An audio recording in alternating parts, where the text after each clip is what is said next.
Welcome back into MLS Digest, everyone. This is a continuation of our two-part preview series on the Eastern and Western Conference tables in MLS ahead of the 2025 season, which will be the 30th season in MLS, and already published the Western Conference preview and predictions video. So be sure to go check that out and give that a like if you're interested, and it'll also be linked in the description below. But as for this video, we're specifically going over the Eastern Conference table and how I think it'll shake out. And compared to the West, I think there's more predictability in terms of who the top four or so teams will be and host those first round playoff games per se, and also which teams are going to be at the bottom of the barrel. I think there's much less parity in that aspect compared to the West, which I think is far more unpredictable. And there's a lot more big spenders. I think the top teams in the East are far better than those in the West based on the signings they made over the winter transfer window. And it's going to be a bloodbath, I think, at the top of the East. So let's just get right into it. But before we do that, guys, please make sure to like this video as well down below if you've been enjoying the preview content. And subscribe to the channel if you haven't already. Like I said in the Western Conference video, looking to be much more consistent and publish multiple videos per week at a minimum as we get into things in this 2025 MLS season. I always appreciate your support. And let's just get right into these predictions. So as we did in the Western Conference preview video, we're going to work our way from the bottom and go up, starting with what I think will be the bottom 5 teams in the East. And starting with dead last 15th, Toronto FC, which I also think will win the wooden spoon for the worst point total among both conferences in the entire league, which is not something you want to win, of course. And it's hard not to see Toronto being one of, if not the worst teams in MLS this season. They have such little roster flexibility mostly because of their DP situations with Insigne and Bernadeschi. Insigne's contract is just ridiculous. Both of them can barely stay fit.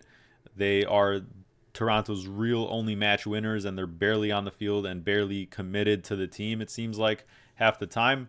They never really had a real number 9 threat throughout the past season. They did sign Ola Brynhildsen, who came from the Norwegian league, I believe. But he's still not, really too big of a profile to fix a team like this. And the midfield pretty much remains the same. Some older names who are mostly past their prime, and a defense that shipped a lot of goals towards the end of last season, and a turnover of coaches as well. John Herdman left, or whatever it was, mutual parting, or just left before he was probably going to get fired anyways because of his involvement in the spying scandal around Canadian soccer when he was the Canadian men's national team coach. And now you have Robin Fraser, who has won in MLS before, but still it's just too much of a task to turn this team around. He's going to have to, tough it out. And this is just not a team that is going to be contending for anything, it seems like, this season. And it's just a tough situation with Insigne's contract. It really hurts and brings the rest of the team down because you really can't fill in other holes on this roster. And so I just don't see them being anywhere near competitive in the East. In 14th, I have DC United, which just missed out on the playoffs last year despite Benteke's golden boot season. And they didn't do much, really anything around him, despite make the team worse. It was already a defensive line, defensive depth that was essentially, most of them were in the hospital or, injured for most of the season. It was a bunch of rotating there. And you also get rid of one of your DPs in Klich to get him over to Atlanta, but yet he's still on your books as a DP. I just don't. That was probably the worst move of the entire offseason for any team, because I just don't see how that makes sense for DC United. Like, even if he may not want to be in DC, like, it just doesn't benefit you in any way. Like, he's still on your roster as a DP. I don't completely know how that works, but regardless, that's one of your DP slots eaten up when your other one's Benteke and you're only going on a 2 DP setup. And now the other options around you in terms of from an attacking standpoint, are more so the same as last season, if not worse, and you can't really do anything outside of that to make any signings. So I think this team has only gotten worse, and they're wasting Benteke's, not prime years, but I mean, from an MLS standpoint, I mean, they're wasting seasons of a a top goal scorer in MLS, and they have nothing to surround him. The defense is horrid, and it was just an unserious offseason out of DC. Like, all you have around him is Jared Stroud, Pirani, you know, and the wingbacks, because the wingbacks were basically a key part of their attack because all they did was ship balls into Benteke. So that's going to be the same strategy, but I don't know if it's going to be effective, to the same level, because they're going to get figured out a little bit more. Might not have as much of the ball. And yeah, I don't know. I mean, DC could also contend for the wooden spoon in my opinion, but Benteke's goals will probably just get them, a little bit more points than Toronto's goal scorers will. Next up, I have the Union in 13th, and it's hard to put them much higher than this because, first of all, they fired Jim Curtin, which at the time when I made a video about that topic, I was just dumbfounded by that. Just couldn't believe he went, because he's one of the top coaches in MLS, did so much with so little, and made the most out of the Union's, philosophy and the way they run the club in terms of committing to their youth system and the academies, and wasn't really rewarded with any type of possibility of spending money, because the owners are cheap, and the switched out coaches. Now they have Bradley Carnell, who was in St. Louis. Kind of a split opinions about whether he should have ever been fired from St. Louis. I don't think he's a bad coach, but regardless, he's going to be in for it because he's not going to have, the ability to spend. He's going to have to rely on these youth players who are now going to be getting more of them are going to be getting first team minutes. You still have solid pieces, especially your two striker system with Ure and Baribo, who just came out of nowhere last season. And then you still have Gazdag and a couple other veterans on that team, Andre Blake. But you lost a key part of your spine in McGlynn, the midfielder. He went to Houston in a cash trade, and then also Jack Elliott going to the Fire, one of their best center backs, if not the best. And the roster, the veterans there are aging though. Bedoya as well, not going to be playing a ton of minutes. Has his own injury problems as well. And I think they just broke their club record transfer fee for whoever. I honestly don't even know, because it's not going to move the needle. It's only like a $3 million, $4 million signing, when teams are spending that now on like not even U22s. Like, they're just the MLS whatever 4.05 whatever is moving far past what the Union's philosophy is. You can't just only rely on these on the youth systems and expect to be competitive. Jim Curtin did as best as anyone's going to do with the way the current Union infrastructure is. So it's hard to feel bad for the Union. I mean, I like a lot of players on that team, but it's just not going to be competitive enough, I think. In 12th, I have NYCFC, which is going to be a fall off from last season, as what I believe they were the 5th or 6th seed, and they just had another team with an uneventful winter. Really made no moves, lost plenty of players. Mijatovic, Talis Magno now officially, and James Sands going to St. Pauli. And now, in recent reports, is that Botafogo is finalizing a deal to get Santi Rodriguez, their number 10, their playmaker, their literal everything. And so, despite the fact that they're left with a solid spine, like they have good defensive midfielders, they have a good back line, they have a top 3 goalie in Matt Friis, like that tax is not going to be enough. And even though it is City Football Group, you can't really expect NYCFC to be higher without knowing who they're going to replace Santi with, because they still have Maxi Morales, they still have Alonso Martinez, who had a great season last year.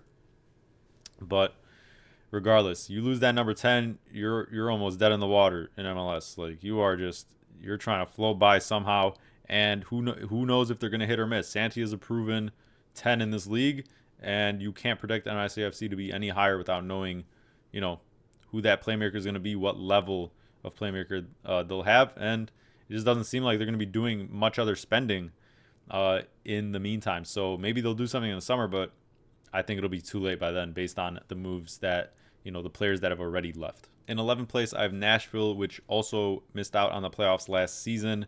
And I have them missing out just again. I think maybe they could be a fringe wildcard team at best. But I'm still not convinced in BJ Callahan's system. They do want to press a lot.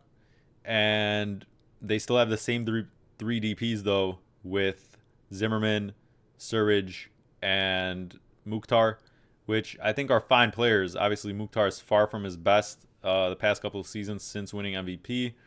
And that back line just looked in shambles, especially when Zimmerman was out. So you would have to hope he stays healthy. But they did shore up that midfield a little bit. They got Brugman from LA Galaxy, which was a good signing.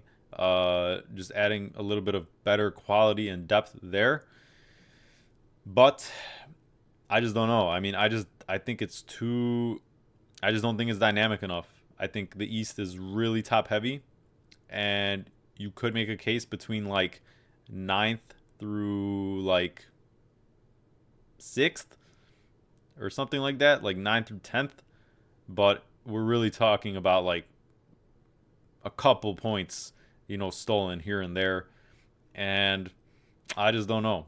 I don't believe in this BJ Callahan system just yet. I'm going to have to see it to believe it. And despite also making one of those under 22 signings with Kwasem, still just unproven talent. Yeah, I think a wild card spot is their ceiling. Moving on to the 10th through 6th spots, with 10th being the last team missing out on the playoffs altogether. 9th and 8th get you into that wild card game. And then 7th and 6th are those last few official playoff spots. So in 10th, I have Montreal. They also have a lot of reliance on youth, but it's a lot of continuity as well. I like what Courtois has been doing. I just don't know if it's enough top-end talent, though. Caden Clark had a breakout second half of the season. They also have Bryce Duke up there as like a number 10-ish. And then they got Vrioni from the Revs, which is probably better than the other striker options they had last season, including Martinez, who's been aging. But he's also just as well. You could make an argument. I mean, he's been very inconsistent as well in his time in MLS and in his season or two with the Revs before.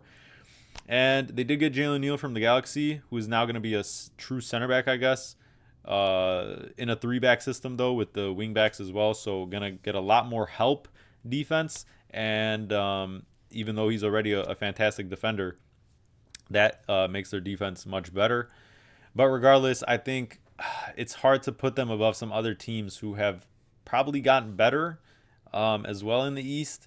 But still, I think at max, just like last season, they barely made that late push to the wild card game and got knocked out. I think that's also their max. I think is just not enough top-end talent to squeak their way above some of these teams. But, I think there is something to be said for the continuity there, the chemistry they already have.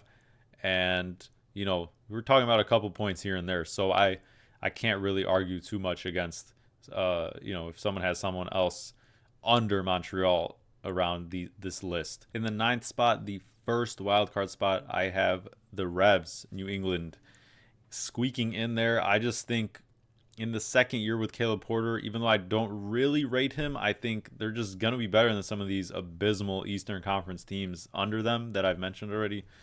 They're just going through too many changes. The outlook for these other teams under them is just not positive at all. The Revs, they've had some kind of breaking in time with some stars they've signed. Langoni, also one of their defensive midfielders, Yusuf. And I just can't see a team with Carles Hill, not at least making the play-in or wild card, whatever you want to call it, for another season. And now they added Leonardo Campagna from Miami in replacement of Vrioni, which I think is an upgrade. I think he was very underused because of Suarez at Miami, and he's still very, very, in good years. So you also have, instead of Bayraktarovic, who they got rid of, sold to PSV, they have Ganago, who came from Nantes in the French league, and then Chancla as the depth there. That defensive situation still a little murky. I mean, you can't lie about that, but I just think the attack will squeak them through. Langoni has looked like the real deal so far, and I think they just have a little bit better depth. And the trades they made between with San Jose and what was it, St. Louis, I believe. I think that was later on in last season though with St. Louis.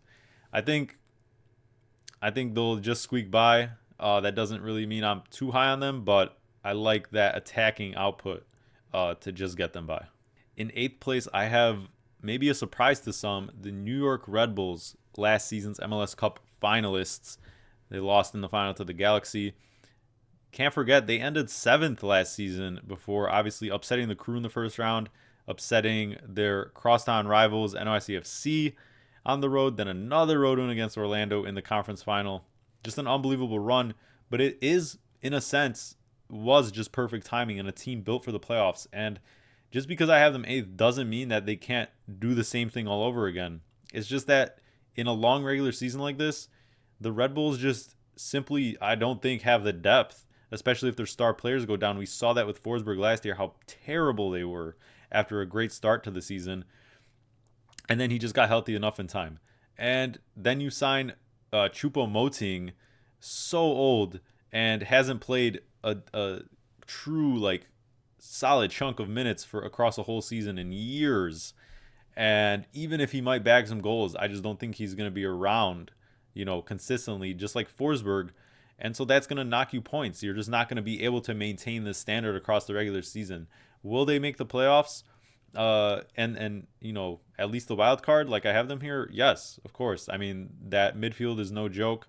They have a system they stick to, and Schwartz is now in his second season after making MLS Cup. Like, I think they're going to be just fine in that sense. It's just they're just not going to be this dominant, point getting team compared to these other stacked teams in the East. But they can once again make you, when it comes to the playoffs, they're going to be a tough out.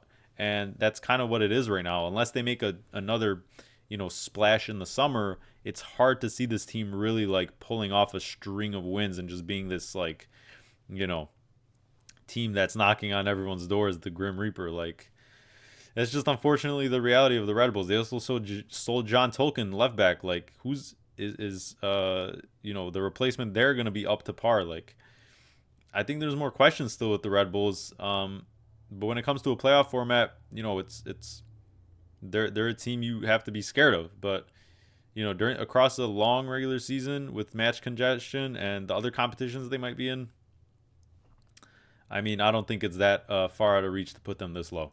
In the last playoff spot in seventh, I have Chicago Fire, and even with a little bit of bias here, I mean, they've made so many additions that it's hard to not see them at least making the wild card. I mean, that would just be another complete failure. They've been such a laughing stock in this league for so long, but Greg is here.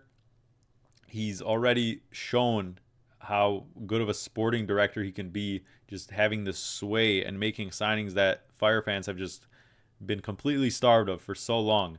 And it just seems like these signings will actually be productive and hit.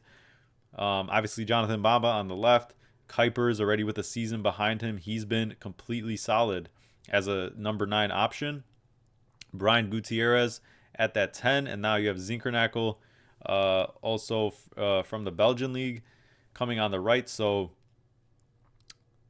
Jack Elliott as well. Probably the most underrated or one of the best, within MLS type of signings across the entire winter. I mean, that shores up a lot of issues that they had on that back line, and especially with Chihos, like, they're just not worth that money. And so I think the Fire are due for finally just a little bit of, living up to some sort of expectations. And I just don't think it's that tough of an ask in this Eastern Conference to, at least squeak into the wild card. Even though there is a lot of roster turnover, I think it's very, very positive, and the top-end talent will get you where you need to be, especially when it comes to facing teams like the ones below you. To round out this list in this section, I have Orlando City in 6th place. But honestly, I'm not completely confident in this. I could see them maybe being even 7th or 8th, but I do have faith in Oscar Pareja. He has most of the same squad. It's just the loss of Facundo Torres might just be too much. but we will have to see how Pasalic kind of replaces that position there on the right wing. But you still have a lot of the same attacking talent: Ojeda, Enrique, Maguire, Angulo, and a lot of the same midfield. But you do have Cartagena on the season-ending injury list, which is a huge loss. But that back line remains the same. You still have Galese back there, who really redeemed himself, I think, in the second half of the season. Um, and so I just think they have enough of a core squad there to get into those at least bottom playoff spots. But I just don't think the attack will be clicking at the same level. But we'll have to see. I think even when we've seen in the past couple of seasons, especially last season, how bad they started compared to the expectations that were on them. A lot of people had them, top three in the East, maybe even Supporter Shield.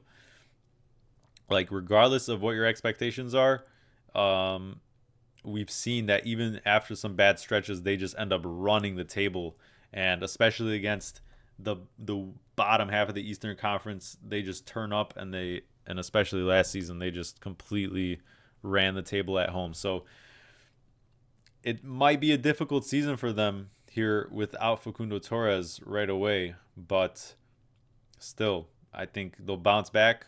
They'll get into one of those lower playoff spots and probably once again underperform in the playoffs and not get too far. They did just make their first conference final under Pareja, but yeah, I don't see Orlando really contending for anything. I think that loss is too big, and but regardless, it's a very weak East, and I think they'll still be just fine making the playoffs. In this final section, we have the top five in the East, and in fifth, I'm going with the Columbus Crew, and it's hard to put them any higher than this because who knows how long they'll go without making more signings to replace Cucho Hernandez and Christian Ramirez.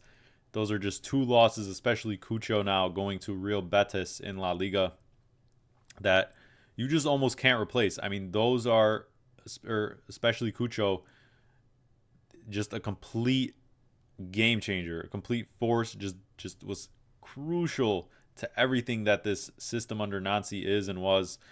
And yeah, you still have Diego Rossi. You still have basically your full type of depth from the past couple of seasons in the midfield and the back line.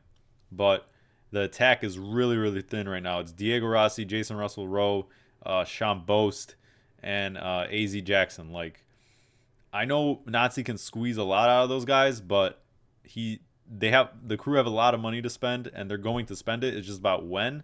And so I think, if they wait until the summer, that's they're gonna maybe lag behind a little bit, not be as dominant, of course, compared to these other teams above them that you can see that are just absolutely stacked in attack.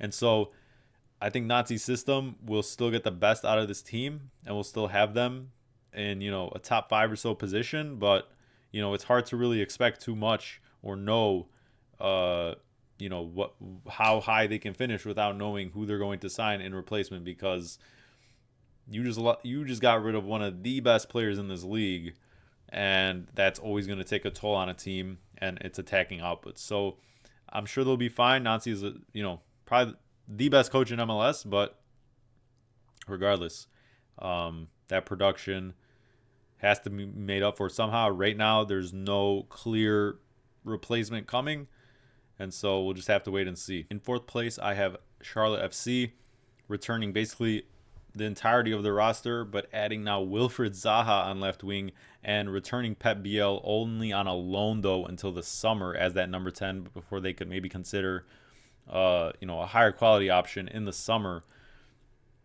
But man, I mean, only improved really. It's just, Zaha's not really going to do anything special in terms of how it changes the structure of this team.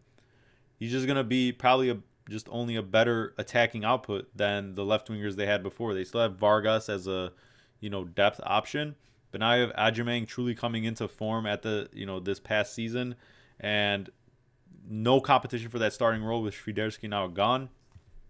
Abada on that right wing, which I still think is a so-and-so winger in this league, but still, just simply the best defensive team in the entire league. Dean Smith has built this team to be completely stalwart, and at home especially, they just almost never, don't get the full 3 points or lose if not, picking up points. So hard to not see this team being top 4.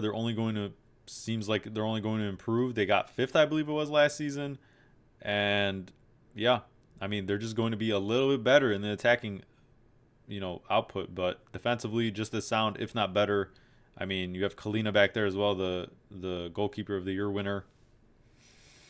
Going to be a tough out for anyone. But you just hope the attack clicks a little bit more now with Zaha, and BL maybe has gotten a little bit more adjusted to the MLS, style or whatever after about half a season last season. Maybe he can keep them afloat in a sense before they actually move on and get an elite number 10 in the summer. In third place, I have Inter Miami, and this might ruffle some feathers here. The defending Supporter Shield winners who crashed out in the first round of the playoffs. But that's exactly why I think they're going to be maybe just a couple spots lower in the East this season.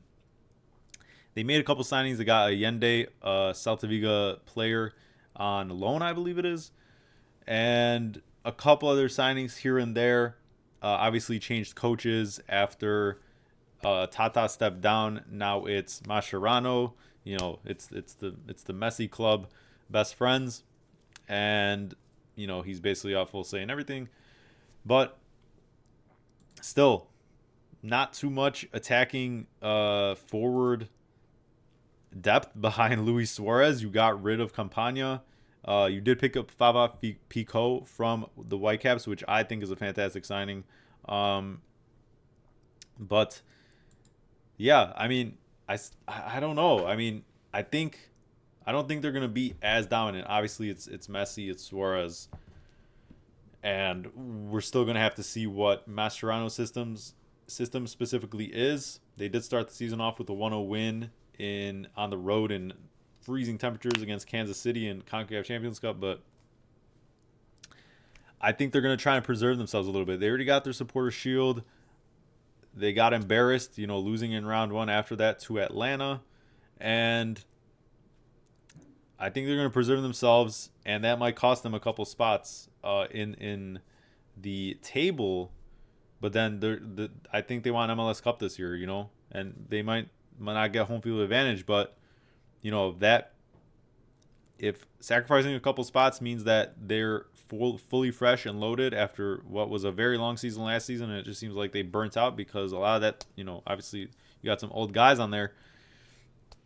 If that's what it takes, then I think that'll be the case. And that is not to take away from the greatness of this Miami side and the season they're coming off, but the two teams above them especially have so much firepower and a lot more depth, I think, that they will be running the table. Moving on to the top 2, and we're going to start with my number 2, but honestly, this was so hard because you could easily convince me to switch this in a heartbeat either way, because with Cincy, I mean, it's almost a no-brainer. Evander and now Kevin Danke, that's an insane combo. We already just saw them if you watched their Champions Cup match against Motagua, which obviously might not be the best opponent, but both of them got goals, and then Evander, I think, also another assist in limited minutes on the road there in midweek before this opening MLS weekend slate. And around that, it's still Orejano, the wingback system, and the Cincy team still got top 4, even despite their backline being a literal infirmary last year, and really a lack of true striker options with just Acosta pulling the strings. Now you have Evander and Danke, who is looking like the real deal already. Evander, who is obviously proven in this league an MVP candidate under Pat Noonan, and this whole system, this core, and it just looks like they're going to have no time. It's going to take them no time to completely, get off the ground running. And, man, I mean, if they're healthy, especially that back line as well, if they're just healthy, like base health, like maybe a couple injuries, but not like as bad as it was last season, how can, you're talking about 2 Supporter Shields in 3 years, because that's, I mean, the top level talent, and still you have a lot of your core still there, and maybe an even better back line than last season, even after all the injury things. Like, wow. Wow. Like, this team is going to be for real. Maybe might be a little bit burnt out depending on how far they get into the Champions Cup and whatever, but they're back. I think they're going to be fully back. Like, this is going to be such a fun team to watch. But the only team that can challenge them is Atlanta. And speaking of Atlanta, they're my number one spot. That's what I got for the top spot in the East, and I have them in that case getting the Supporters Shield. And like I mentioned, if Cincy does it and gets first, I think whoever's first in the East, either one of these two teams has to get the Supporters Shield. Like, these two teams are literally going to be battling it out. The top end, the money they've spent, I mean, it's just so hard to see. All the pieces have fallen into place for these two teams. I will give Cincy the edge defensively, so that's why I'm saying, like, you could really mix and match which one gets 1 and 2 or whatever. But with Atlanta, I just think, wow. Latte Loth, Miguel Almiron. You picked up Click from DC for literally, I don't know how they got that robbery off of a deal.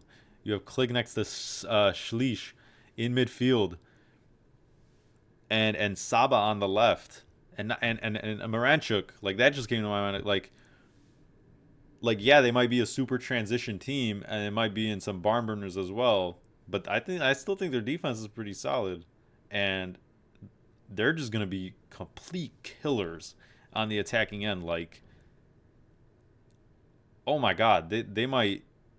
I don't know who's outscoring them this season. Like, as a team total tally, like, you can't. I don't know. Like, the depth there, the options. Like, literally all those guys are just finishers and killers. Like, wow. So that's what puts it over the edge for me. Just, I think they'll just destroy teams. I think they really will. Maybe they'll let in a couple, but I don't think it's going to be much of a contest. Since he does have the better defense and the much better structure, I think, to, if they like were to match up, could probably beat them. But in a season-long thing, like grinded out type of season, I think Atlanta's attacking depth is just out of this world. Like, it's just unbelievable, and it's going to be a fantastic battle between these two teams. It's just my opinion. Like, obviously Miami could get first. Who knows again? But I think one of these top three has to be your top winner in the East, and they're just on another level this season, and I think it's the East's year to win. Well, once again, the Sports Shield, because Miami won it, but then MLS Cup, because the East, we talked about, the East was so stacked last year, but it was a bloodbath in the playoffs. Miami lost in the first round. Columbus lost in the first round. Cincy lost in the first round. That's your top three seeds out, I believe. And then Galaxy ends up winning. So I think it's the East year. They're going to reign supreme. The West is a little bit more unpredictable. And, the playoffs can be its own thing. But across a whole long season, I just don't see anyone matching Atlanta's specifically attack and just the point tallies the goal tallies they're gonna total. So that's just how I see it. But once again, could also make an argument for Cincy as that one spot. So those are my predictions for the Eastern Conference, everyone. I think it's going to be a bloodbath at the top. Cincinnati, Atlanta, Miami, I think you could mix them either way, 1 through 3, but like the rest, I just don't think they're going to contend with those three. You could really mix and match as well from, 4th to below. Maybe who squeaks out the others, but man, I think any of those three teams are primed to either win at least the Supporters Shield and or MLS Cup, and it's just going to be such a fun and entertaining season to watch. And of course, the West as well will be its own kind of bloodbath in terms of who's really going to take control of, I think, a conference with more parity. If you're interested in that conference and the preview there, go check out that video. It's linked in the description below for the Western Conference preview and predictions, and it'll also pop up here in the final moments of the video. Also, please make sure to like the video down below here and subscribe to the channel if you haven't already. looking to continue this content. I'll have also a preview of match week 1 here this weekend very, very shortly after this video comes out. So be on the lookout for that if you're interested in predictions, analysis, and also some betting picks for the first weekend of matches with MLS finally coming back now for the 30th season. I always appreciate your support, guys, and I'll see you guys in the next video.